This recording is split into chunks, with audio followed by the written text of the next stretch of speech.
Hello दोस्तों, मैं रंजना। आज मैं शंकर जी का गीत सुनाने जा रही हूँ आप लोगों को। डमरू काहे के हो बजवल, हमें तो आवते रहनी ना।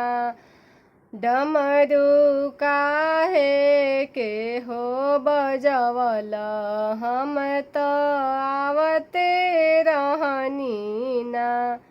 डमरू के आवाज हमेरा बगिया में सुनाइले, फुलावा लोढ़ते रहनी ना।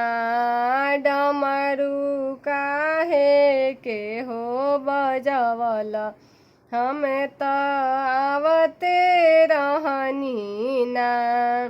डमरू के आवाज हमरा गंगा में सुनाइले, जलावा भरते रहनी ना। डमरू काहे के हो बजवल, हम तो आवते रहनी ना।